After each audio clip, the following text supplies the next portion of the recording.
Hello students, क्या हाल है। आज हमारा डिबेंचर्स की लास्ट क्लास है। मैंने 3 क्लास के लिए बोला था, 2 वीडियो मैं आपको बना चुका हूं पहले डिबेंचर्स के ऊपर, आज लास्ट है। ये जो मैं आपको 3 वीडियो में बोलता हूं या 4 वीडियो में बोलता हूं क्लास कंप्लीट करने का, इसका मेन पर्पज़ ये है कि ये कम से कम ये जो इंपॉर्टेंट टॉपिक्स हैं ये आप जरूर कवर कर लेना, ठीक है। ये टॉपिक आपको जरूर कवर करने हैं। उसके अलावा कभी कभार होगा तो मैं कुछ और एक्स्ट्रा वीडियो इनके ऊपर बना दूंगा, लेकिन ये वाले वीडियोस आपको पूरे पूरे कवर करने हैं। ये सारे इंपॉर्टेंट टॉपिक मैं कवर कर देता हूं, मतलब इतना कर लिया ऑलमोस्ट चैप्टर आपका हो जाता है उसमें, ठीक है। तो आज ये मैंने एक छोटा सा एग्जाम्पल जो लिखा हुआ है, इसमें कुछ पॉइंट्स कवर करने हैं, ठीक है। वो पॉइंट जरा ध्यान से देखना। एक आध चीज इसमें पिछले वीडियो की होगी, प्लस इसमें कुछ नए एक्स्ट्रा होंगे। Z Limited issued on April 1, 2020 10% debentures of rupees 1 lakh at 5% discount and repayable at premium। ये हमने सबसे पहली वीडियो में किया था कि जब डिबेंचर को इशू किया जाता है तो क्या एंट्री पास करते हैं। तो मैंने बताया था फर्स्ट एंट्री बैंक, देखो डेट मैंने डाल दी है, अप्रैल 1 है 2020 में। तो bank account debit to debenture application and allotment account, हर बार यही एंट्री बनती है। ये मैंने आपको सबसे पहली वीडियो अपनी डिबेंचर में बताया था। बस अमाउंट में ध्यान से रखना है, ध्यान से लिखना है। 5% डिस्काउंट पे है, 1 लाख इसकी फेस वैल्यू है क्वेश्चन की, डिबेंचर की। तो 1 लाख का 5% डिस्काउंट हो गया 5000। तो 5000 डिस्काउंट पे डिबेंचर इशू हुए, इट मींस कंपनी के पास कितना पैसा आया होगा, 95000। तो first entry bank balance increase, और जो पब्लिक से पैसा आया वो लायबिलिटी हो गई, लायबिलिटी को क्रेडिट कर दिया to debenture application and allotment के नाम से। मैंने बताया था अगर एक नंबर में पूछे कि डिबेंचर एप्लीकेशन एंड अलॉटमेंट कौन सा अकाउंट है, तो आंसर पर्सनल अकाउंट है। ये सारे पर्सनल अकाउंट होते हैं, ठीक है। Second entry debenture application and allotment account debit, same. ये क्या हो रहा है, अब डिबेंचर्स अलॉट करने की एंट्री बन रही है, डिबेंचर्स को देने की एंट्री बन रही है। जितने से क्रेडिट उतने से डेबिट। अब इसमें डिस्काउंट भी है और प्रीमियम पे हम पेमेंट भी कर रहे हैं। तो अगर आप देखोगे मैंने वहां पर क्या करा था, डिस्काउंट को डेबिट करवाया था और डिबेंचर्स को क्रेडिट करवाया था। और उसके बाद जो प्रीमियम पर पे करते हैं तो एक एंट्री हम लोग अलग से अटैच करते थे, loss on issue of debentures account debit to premium on redemption of debentures. जब भी प्रीमियम पर पेमेंट होगा, कंजर्वेटिज्म अप्रोच की वजह से फ्यूचर का लॉस आज का लॉस होता है।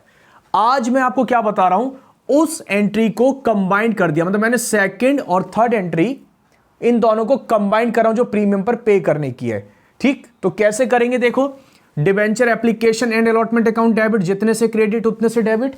Loss on issue of debentures account debit, इसमें दो लॉस शामिल है। लॉस तो है ही, जो फ्यूचर में पे करेंगे वो वाला लॉस तो है ही।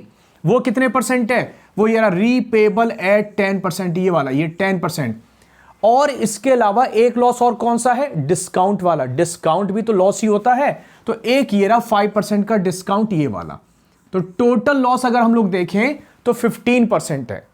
पहले हमने इसको अलग अलग बनाया था एंट्री को, वो भी तरीका ठीक है, और ऐसे भी पता होना चाहिए। पता नहीं ना एक नंबर में क्वेश्चन किस तरीके से पूछ ले, तो मैंने दोनों केस कवर कर दिए। 2 एंट्रीज अलग अलग बनानी हो तो कैसे बनाएंगे, सबसे पहले वीडियो में बताया था, और कंबाइन करना हो तो कैसे करेंगे इसमें। तो टोटल 15% का लॉस है, तो 1 लाख का 15% अगर हम करें तो यहां पर 15,000 आ जाएगा। तो इसमें कौन कौन से लॉस हैं, एक तो जो लॉस प्रीमियम पे कर रहे हैं वो तो है ही है, और एक डिस्काउंट वाला लॉस भी है। इस तरीके से 15% ही हमारा लॉस हो गया। 2 डिबेंचर्स 10% डिबेंचर्स, इसके सामने फेस वैल्यू आती है, मैंने बताया था, और फेस वैल्यू कितनी है, 1 लाख है। और premium on redemption of debentures, जो हम अपने डिबेंचर होल्डर्स को फ्यूचर में एक्स्ट्रा पैसा दे रहे हैं, कितना दे रहे हैं, वो 10% ही तो दे रहे हैं, यानी कि 10,000 दे रहे हैं। तो यहां पर 10,000। और फिर से अगर कहा जाए premium on redemption of debentures कौन सा अकाउंट है, आंसर पर्सनल अकाउंट है। क्यों है, क्योंकि डिबेंचर होल्डर्स को रिप्रेजेंट कर रहा है। क्लियर। तो एक छोटा सा मैंने आपको यहां पे कनेक्ट करवाया कि पहली वीडियो में मैंने अलग अलग बनाया था, आज की वीडियो में मैंने उसको कंबाइन करके दिखाया है। उसके बाद नेक्स्ट पॉइंट, अगला टॉपिक जो आज हम लोग कर रहे हैं, इंटरेस्ट इज पेबल कंपनी पे करती है सितंबर 30 को और मार्च 31 को ईच ईयर, यानी कि कंपनी साल में 2 बार इंटरेस्ट देती है। सोचते हैं, क्या सोचें? इंटरेस्ट कंपनी के लिए जो डिबेंचर पे दिया जा रहा है, इनकम है कि एक्सपेंस है? कंपनी के लिए एक्सपेंस है। एक्सपेंस को डेबिट करते हैं या क्रेडिट करते हैं? एक्सपेंस को अगर करा जाए तो एक्सपेंस को क्या करते हैं हम लोग? डेबिट करते हैं। तो यहां पर debenture interest account debit expense है, इसलिए हम एक्सपेंस को डेबिट कर रहे हैं। यह पैसा किसको देना है? डिबेंचर होल्डर्स को देना है। और जब डिबेंचर होल्डर्स को देना है तो हमारी लायबिलिटी इंक्रीज। देखो ना, जब किसी को पैसे देने होते हैं, उसके पैसे लौटाने होते हैं, वो हमारी लायबिलिटी होती है। और लायबिलिटी को क्या करते हैं? क्रेडिट करते हैं। तो टू डिबेंचर होल्डर्स कब दे रहे हैं? सितंबर 30, यानी कि 6 महीने बाद। तो इंटरेस्ट कैसे निकालेंगे? ध्यान रखना, हमेशा फेस वैल्यू पर निकालोगे। मैं यहां निकाल के दिखा रहा हूं। 1 लाख इंटू कितने परसेंट? डिबेंचर्स के आगे ये जो परसेंटेज लिखी होती है, ये मैं आपको पहले ही बता चुका हूं, ये ही रेट ऑफ इंटरेस्ट होता है। इंटू 10/100 और इंटू कितने मंथ्स के लिए निकाल रहे हो? 6 मंथ्स के लिए निकाल रहे हो, तो ये वैल्यू आपकी 5000 आ जाएगी। तो 5000 हमारा एक्सपेंस हो गया और 5000 की हमारी लायबिलिटी हो गई। बीइंग इंटरेस्ट ड्यू, इनकी एंट्री में आपको पहले बता ही चुका था। Being amount received, being amount transferred. ठीक, तो ये हमने इंटरेस्ट ड्यू कर दिया। आज की पहली नई एंट्री हमारे सामने आई है। डेट कौन सी आई? सितंबर 30। फिर सितंबर 30 में ही हम इसकी पेमेंट करेंगे, इस इंटरेस्ट को पे करेंगे। तो कैसे करें? ये जो डिबेंचर होल्डर्स हैं, हमारी लायबिलिटी है, क्रेडिट कर रखा है। जब पेमेंट करोगे डेबिट कर दें, लायबिलिटी खत्म हो जाएगी। और 2 हमारे पास से क्या जाएगा? पैसा जाएगा। पैसा जाता है तो क्रेडिट, तो टू बैंक अकाउंट। तो debenture holders debit to bank account, कितना? 5000। ये आ गया 5000। उसके बाद एक बार और मार्च 31 में, तो देखो मैंने यहां लिखा मार्च 31 और ईयर कौन सा आ जाएगा अब यहां पर? 2021। मार्च 31 में फिर से इंटरेस्ट ड्यू करना है, फिर से इंटरेस्ट पे करना है, तो सेम एंट्री बनेगी, कोई चेंज नहीं होगा। इसलिए मैं यहां फिलहाल अपना स्पेस बचाने के लिए लिख रहा हूं सेम एंट्रीज। कौन सी वाली सेम एंट्रीज?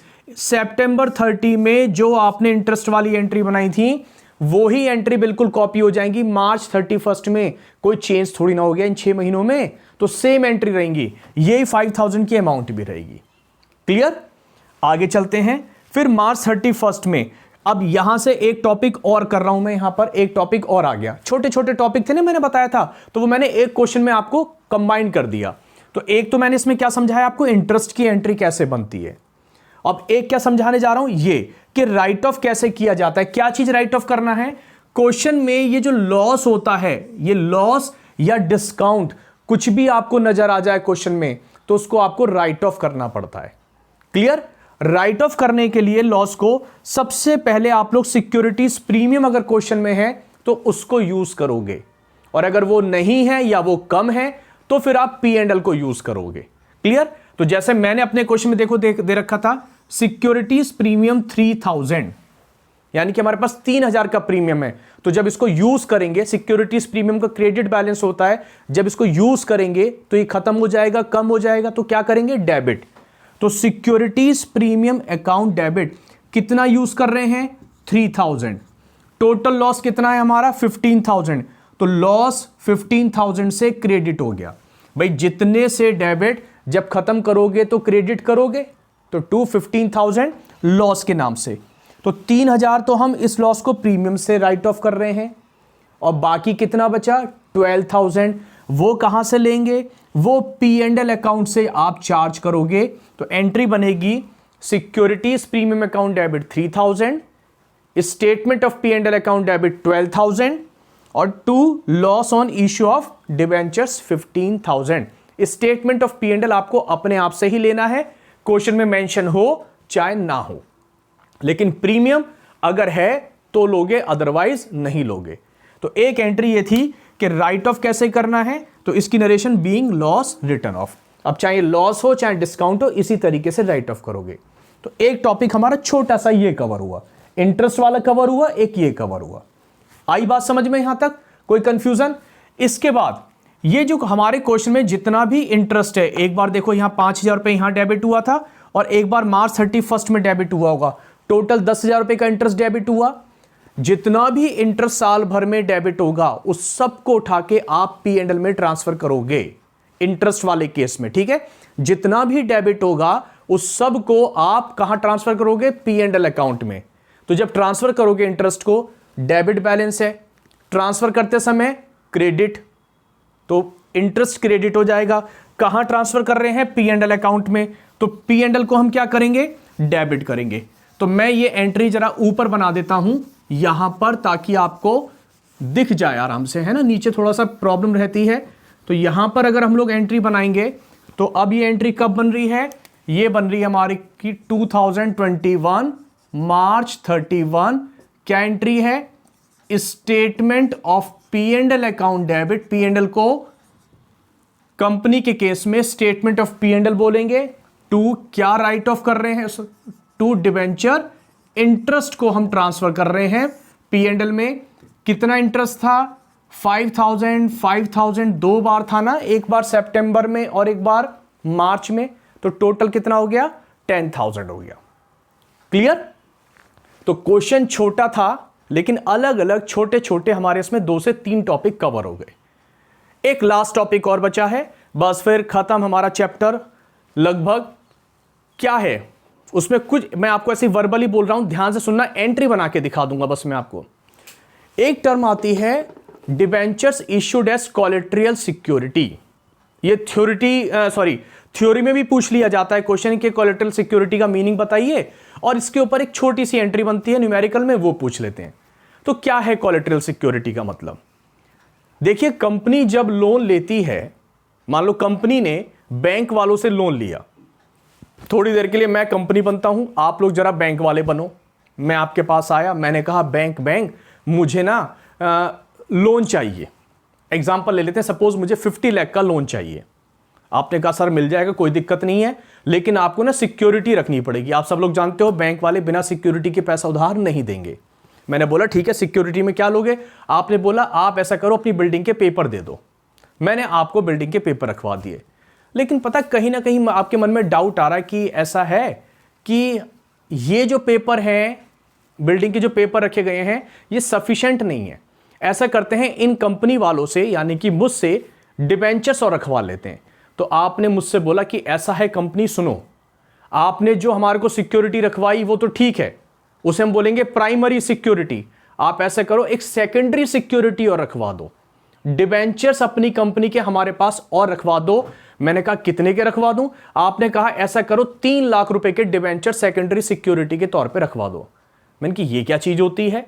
तो आपने यानी कि बैंक वालों ने मुझे समझाया कि देखो कंपनी, आप जो लोन ले रहे हो उसके बदले में जो आपने बिल्डिंग के पेपर रखे वो अच्छी बात है, वो तो रखनी थे, उसे हम प्राइमरी सिक्योरिटी बोलते हैं।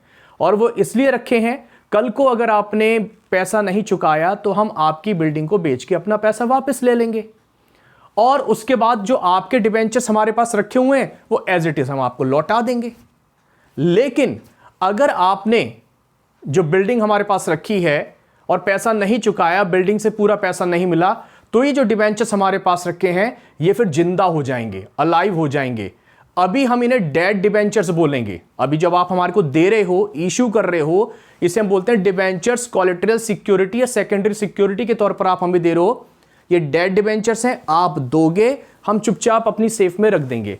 ना तो हम अपने आप को डिबेंचर होल्डर्स कहलाएंगे, ना इस पे हमें कोई इंटरेस्ट चाहिए, बस ये तो हम अपना मार्जिन ऑफ सेफ्टी कवर कर रहे हैं कि कल को अगर प्राइमरी सिक्योरिटी से पैसा नहीं मिले तो तब हम ये डिबेंचर्स, आपके जो डिबेंचर होल्डर्स के राइट्स होते हैं वो राइट्स फिर हमें भी मिल जाएंगे।